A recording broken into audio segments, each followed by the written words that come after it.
What's going on, Paisano?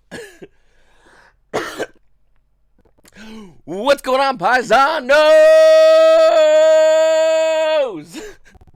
Me here coming at you guys with another marker watch today. I gotta say, yesterday I played in the remote duel event, and I've been playing remote duels a lot. I mean, I've really been enjoying them. I've been doing a lot of other things, but whenever I get an opportunity, I really do love and enjoy doing remote duels. And one thing I like about it is the fact that from my house, I can play competitive Yu-Gi-Oh! On a multitude of levels. I'm going to be coming out with a video later on today, and in that video, I'm going to be talking about what I think Konami can do to further make players more excited about remote duels, because I feel like Konami is really bad at that outreach towards the community, and it's incumbent upon us content creators to just look at you and go, no, seriously, it's really good, try it. But I feel like anytime anyone tries remote dueling, they ultimately love it. It's like one of those things where like, try it, you like it, no, try it, you like it, no, try it, you like it, no. And then when finally get someone that goes, yes, they go, wow, I really like it. We're like, yes, we know. Welcome to the channel, guys. If you're new to the channel, please make sure to hit the subscribe button, like button, comment down below. Comment question of the day. What is stopping you from doing remote duels? Another common question, by the way, for those who are already doing remote duels. Do you continue doing remote duels? And what will it take for you to really feel like you're being pushed at the next level as a competitive player? Or maybe as someone that just enjoys doing remote duels? What do you feel you wish you could have more from what Konami has already done with remote dueling? Do you need more prize support? The answer is obviously going to be yes. But what else do you need? Comment down below. Let me know. I really greatly appreciate that. Paisanos, I got to tell you, I've been really enjoying, well, you know, looking at the market and seeing the craziness that is the Yu-Gi-Oh! Market. And it's wild. Look at Legendary's Duelist Season 2 booster boxes. The prices kind of flipped a little bit. Where Galaxy Eyes Afterglow Dragon is now the priciest card. It's like $15. Blue is a Bitch Dragon, $12. And Bingo Machine Go is dropping in value.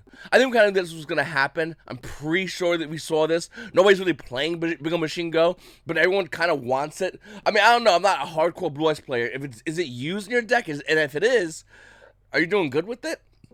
Number one. Number two. And number three, is it really worth it going and buying sealed boxes of Legendary Duelist 2? There's rumors that the Kaiba dice is just a hard-to-get dice.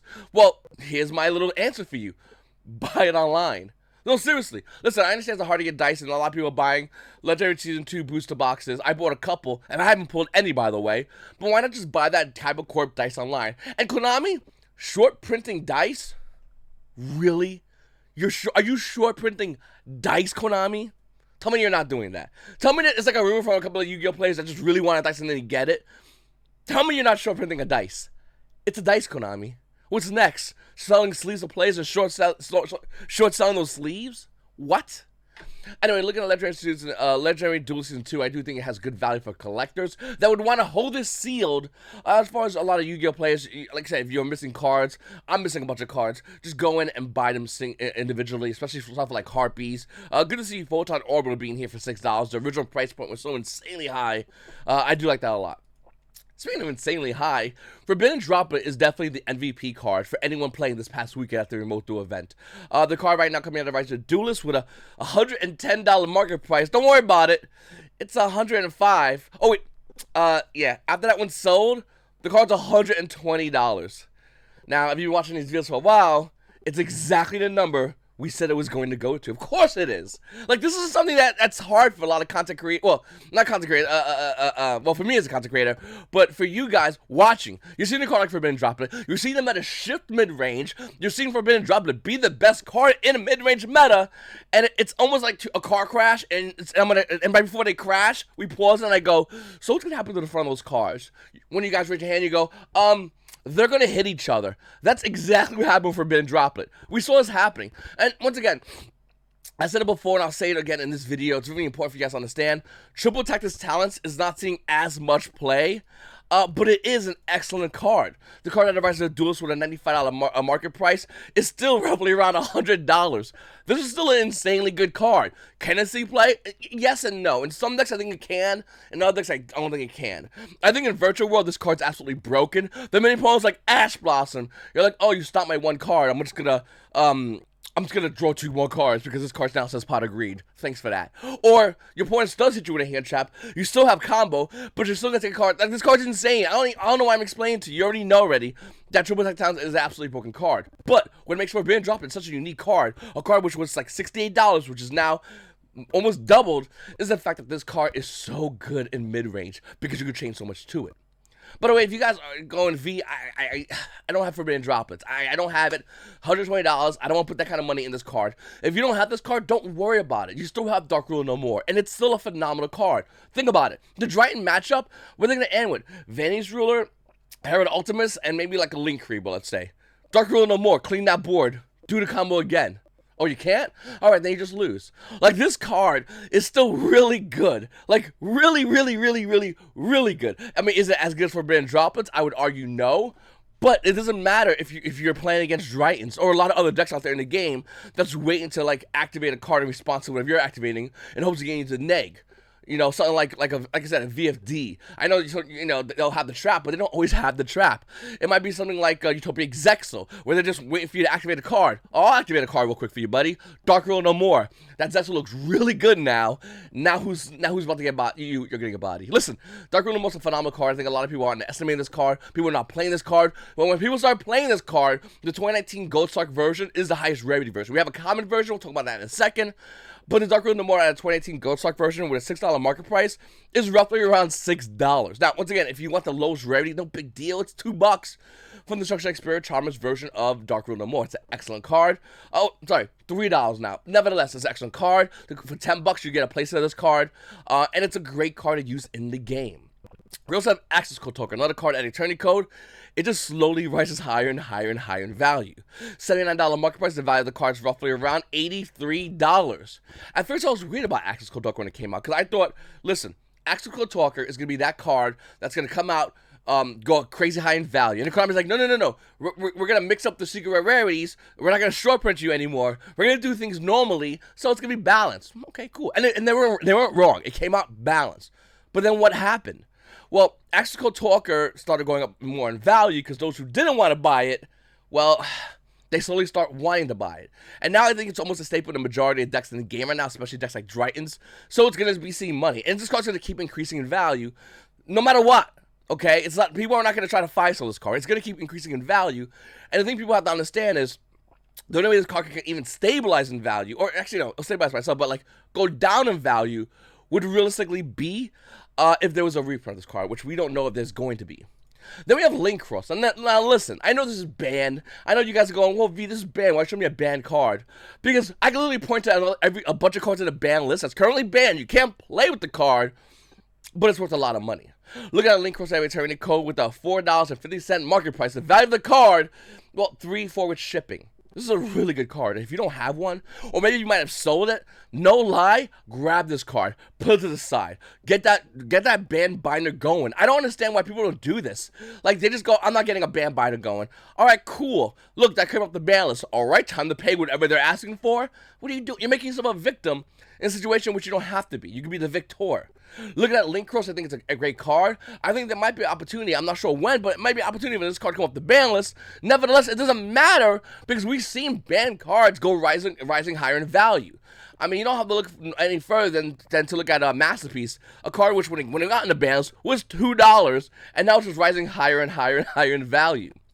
Then we have Schizomatic, Rise of the Duelist, with a $27 market price. The value is, it's like $27 for Schism. Great card. Obviously, it's going up in value because Shadows is almost the like rebels of the meta. They've been this for a good amount of time. Where like whatever the meta is, Shadows are like, yeah, I'll play against that. I'll stop that. I'm not like that's the idea of Shadows, where you see the entire meta, and Shadows aren't the best deck in the meta. No one's going, oh, Shadows are tier 1. No. They're just going, oh yeah, Shadows can do things. And the thing is, they're not wrong. Like, Shadow Winner is a broken card. Shadow Schism allows you to bring Winner out on your opponent's turn, as well as you playing basically Shadows at any variant, bringing Winner out on your turn. It's a broken card, broken concept. Shadow's gonna team up with Dogmatica, and they're gonna make some really crazy stuff. Look at Shadow Schism Rise of the Duelist with $27 market price. This card being $27. Don't expect this card to go lower anytime soon. Konami has to reprint this card, and that's it. I mean, some of you's gonna go, wait a minute, V, can Shadows go down in the future? No. Honestly, no. Not only can they not go down, aren't they getting new support? They might actually go up from what they currently are right now. And if you don't have Shadows, if you don't have these Shadow Schisms, you don't have the other Shadow cards, like maybe like Ultimate Rare Shekanaga, which is a great card as well, you might want to start focusing on that. Something you should sell is Fossil War Skull Knight. Sell this card. I understand some of you guys out there go, V, I play Dogmatica. No, over here, in the back. Yeah, I play Dogmatica. I use this card. Great, cool. It's a one-off. Keep it. But don't keep multiple copies of this card. I realized recently I'd had about, I think, like 5 or 6 of these. I just recently sold. The card holding a $10 market price is roughly around, well, $10. Yeah, get rid of this card. Then we have Galaxy Expedition. Now, the Super Rare OTS Tournament Pack 9 is, well, $9. I'm sorry, 10 with shipping. After that, after a couple of sales, the card's $15, and then it's $30. If you control level 5 or higher Photon or Galaxy Monster, special summon one level 5 or higher Photon Galaxy Monster from your deck in defense mode. I'll be honest with you guys. I'm not into, you know, I have certain ignorances in this game until it's important that I'll actually care about it. One of my deck cores, one of my Achilles heels is never looking at Photon seriously. Always looking at it and going, okay, Photon plays just doing a thing in the market, and then it'll come back down. Is that always the case with deck cores like I do? No. But in the case of Photons, I don't know if this is going to be the same case. You can also look at Galaxy Expedition coming out of 2013, and Galaxy, by the way. Same thing, Photon and Galaxy. 2013 Collector's Sin with a $5 market price. The value of this card, well, once again, $11.50, $12s, then starts hitting like $25 for this card. I gotta look through my stuff to grab this card and get rid of it because I don't understand why. And to be honest with you, if you've been playing this game for a long while, you probably have a lot of this because the 2013 Zexo Collector's Tin wasn't that bad of a tin. I'm not sure. Is it 20? Was it 2013? Right? What was in here? I actually don't remember it was in here, but I remember it being not that bad of a tin. I have a bunch of these promos. Oh, it had a Vocosaurus, which is, and Story's probably Dynamo. This is for my old school YGOPaisanos. And also, this is a tin that just had 3 Ultimate Rares in them. Just because. Don't question it. 3 Ultimate Rares in there. And Yu-Gi-Oh players are like, okay, I'll just plus real quickly. But yeah, it's a really cool tin. I really think it's and really, these cards are pretty cool. But once again, I don't know a lot about Photon and Galaxy. I always find, like, casual players love Photon Galaxy. But as far as like competitive plays, can there be something in the future? I don't know. And if it is, I would love to see it because, yeah. Then we have number 90 Photon, Galaxy Ice Photon Lord. Third try. This year coming out Battles of Legends, Relentless Adventure with a $25 market price. Well, yeah, don't trust that kid. The value is roughly around $24 to $25 for this card. Now, here's the thing about this. I don't know if it's this card is specifically because of Battles of Legends or it's because somehow there's like Galaxy Photon support. V, you don't understand. Galaxy Photon is so good. I don't know. But what I do know is I think we need to start having like a conversation as a community to Konami and go, hey, how's it going, Konami? The U community, by the way. Can you start reprinting Battles of Legends cards? Like, I understand some of these are reprints, but some of these are not. And the ones that are not are rising in value pretty insane. So, once we have like a reprint date for like a Battles of Legend, I'm gonna say like a collection, Battles of Legend, archive, whatever you want to call it whatever. But can we have that like as a set with the cards that are really hard to find? Because we'll like buy that. I'll give you money for that. There's a lot of Battles of Legend cards that are worth so much money, including cards like Minerva, which only had a real single printing in that set besides like the prize cards, which nobody's gonna buy. Then we have Blackwing, Harmattan the Dust. Now, if you want the original print coming out of Bricks of Shadows, well, first of all, let me put these in there. I don't know why these are in there, but a limit's roughly around $1. First edition versions also roughly around $1. Whatever. These are nothing, even though they're original prints. Some of the 2016 Megaton versions are worth more. These versions start roughly around $2 to $3, almost at $4 for Harmattan the Dust. Now, some of you might go, well, 2016 Megatons, Mega Packs are a lot harder to find, so they're worth more money, and I get that. I'm totally with that. But from Harmattan, though, and the reason I say that because Blackwings have so many good cards.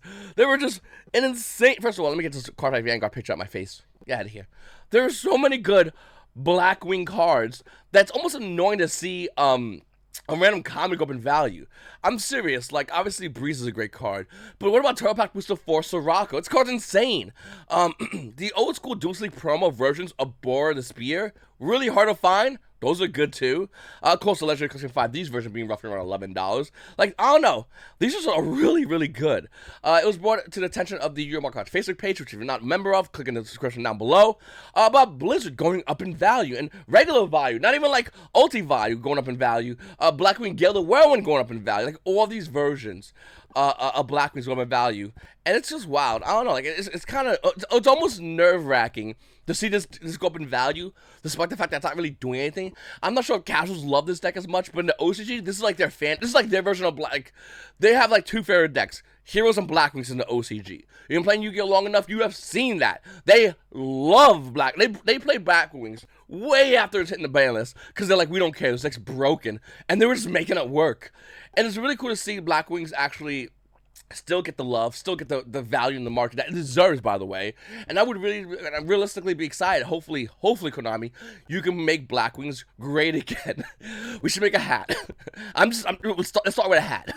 But I really would love to see Blackwings be a meta deck again. I think they're really fun. I mean, like I said, if you guys talk to me in my live streams, I have like 3 different deck cores of different varieties of Blackwings, and I love the deck so much. I just love the grind game you play with it. You're not playing Blackwings going, oh yeah, I'm gonna create this board, you can't do nothing in it, and then I'm gonna shake my opponent's hand. No, you're playing Blackwings and then with the mindset of, I'm gonna put dudes on the board, I'm gonna smack the crap out of my opponent, and then the game's gonna be over because I allowed it. Something cool about Alpha Blackwings. Like, we just have like that. Anyway, up next, Trouba Gates. Not as cool as Blackwings, but still really cool. I think Trouba Gates is a deck core that you might want to start considering picking up because they're not expensive. Even Trouba Gate Ferret, the Baron Blossom Starlight Rare with a $148 market price is still roughly around $145. But $145 for a Starlight Rare A, B, $145 in a Starlight Rare that can see meta play, C, $145 in a Starlight Rare that came out recently in Phantom Reach and can still get more support. What's happening here? I think a lot of people are disrespecting Trouba Gates. We've seen recently with Trouba Gate Lyralist, just come into the meta and really start catching a lot of plays off guard. Talk to any kind of meta player. I know if you're playing Dragons or you're playing whatever deck, you're still thinking about Trouba Gate Lyralist because that deck is really good against Dragon players. Us. And we can't let these bottom barrel decks come at us. No. We gotta put them in their place, Dragon players. That's what I'm trying to say. But Trouba Gate's really cool. I recently just finished my core, picking up my core, buying cards like Fractal, which is going up in value. This card was, it was stable at roughly around 10, I believe, if I'm not mistaken. With a total market price, the value of the card is roughly around $12. And then you look at other cards like Ferret. If you don't want the Starlight Rare, you can save yourself about $142, I guess, whatever, getting the Ultra Rare. It's not bad, actually. Actually, no, roughly around $4 market price. Nevertheless, it's not bad. I think Ferret is a great card. Then you get the rest of the Trouba Gate core, which is literally dirt cheap, including Secret Rare, Shurag, which, if anything, you might maybe kind of possibly need just one of this. One Shurag. There's one listing here for, what? There's no way this is a real listing. Let me see. Yeah. The guy's out to lunch. Of course he is. Anyway, the value of this card is roughly around $7-8. I'm not even joking. You just need one. That's it. But it's really good and something that a lot of people aren't looking into. Leisure or Leisure Main. So what happened with whenever Konami releases a Megaton of the year, I did it last year, I did this past year.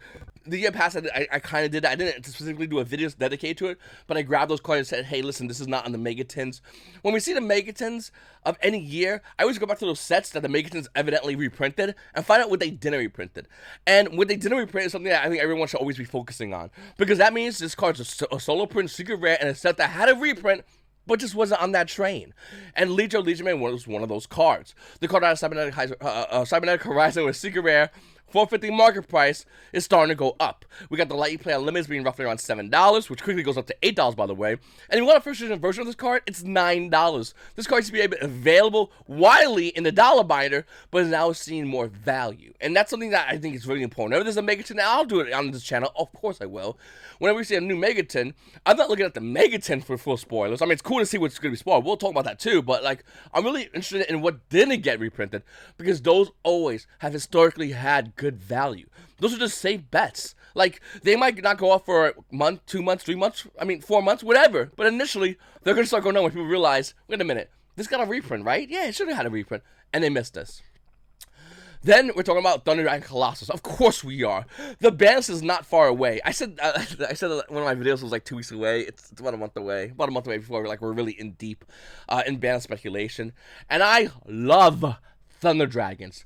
I don't care what you say. I don't care what anyone thinks. I think Thunder Dragon Colossus should come off the ban list. And if you say no, just please note you're wrong. But V, you can play Arch Nemesis and Thunder Dragons. Yeah, because everyone plays it already, right? No one's going to splash that stuff in there. No one's going to go, I'm going to put unsearchable cards in my deck, so if I do get them, I can go into Colossus when we have cards like Dark Ruler No More and Forbidden Droplet. Stop lying to yourselves. Like, this is some silly Yu-Gi-Oh! Mind game people players are doing to other players, and I don't think it's cool. Literally, Thunder Dragon Colossus was come off the ban list. The best deck would be two of the best decks will start coming out of nowhere. Combo Dragons, which can play Thunder Dragon Colossus really well, by the way. That's number one. And number two, Thunder Dragons. This deck coming out, Thunder Dragon Colossus coming out, even as a one-of, it should be more, but as a one-of, would check immediately a lot of decks in the game. Number one, it would definitely be the front-end check to decks like Drytons. I mean, right off the gate, Drytons, you're trying to search cards? Cool. Here's Colossus in defense mode, or attack mode, whatever you want to do. You can't search anything, okay?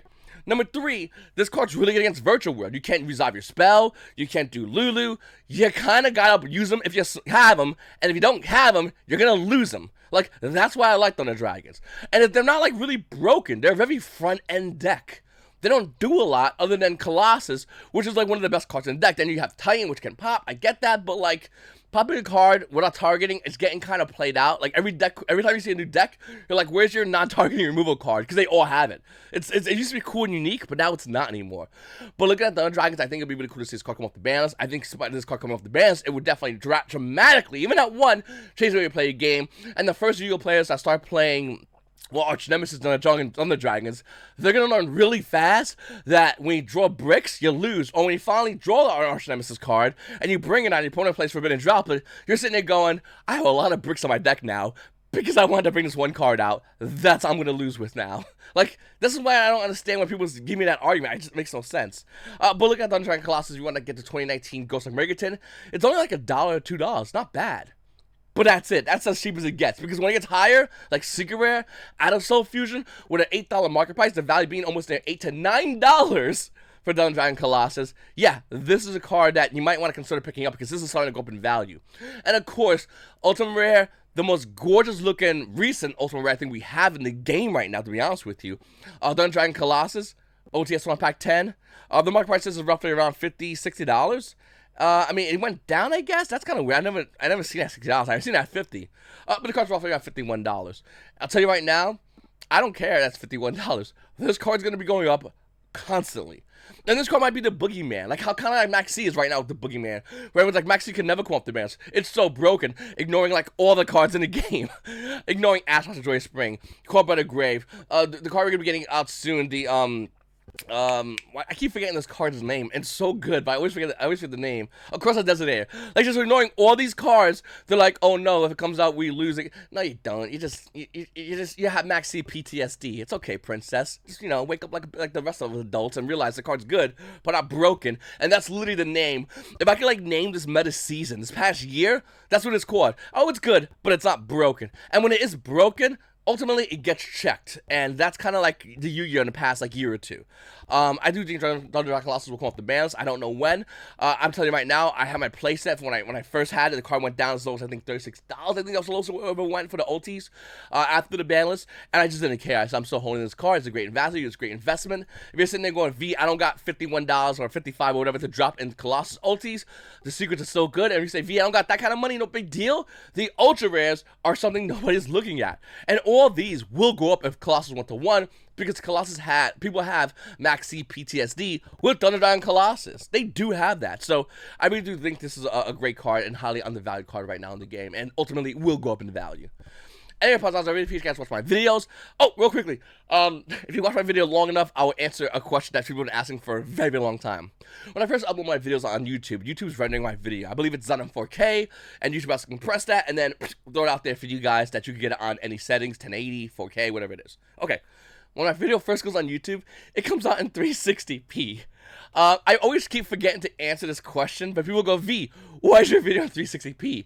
Thank you, first of all, for watching my video as fast as possible. Number one. Number two, The reason why it's like that, because YouTube's still breaking the video down, they're just making it viewable for you guys. Come back later on and watch the video again, and you'll be able to see in 4K. You'll be able to see my beautiful nose hairs, or my Yu-Gi-Oh! Konami trophies from like Forever Grow, my weird Flex 4 envelopes. You'll be able to see those bad boys, bam, as well as the face, very easily. But until then, the video will be 360, where YouTube's kind of like piecing everything together. And like I said, you might see in the comments down below someone go, videos at 360 again, V. It's not my fault. It's literally not my fault. I don't know what's happening. It's just YouTube just, they have like 2 squirrels in the back, and they're just like a puzzle piecing my video together. So wait until those squirrels are done, then the videos will be good, and then you can enjoy the good looks that is my face. Anyway, Pawns, I really appreciate you guys watching my videos. It's your boy V and YGOPaisanos. You guys all have a great day.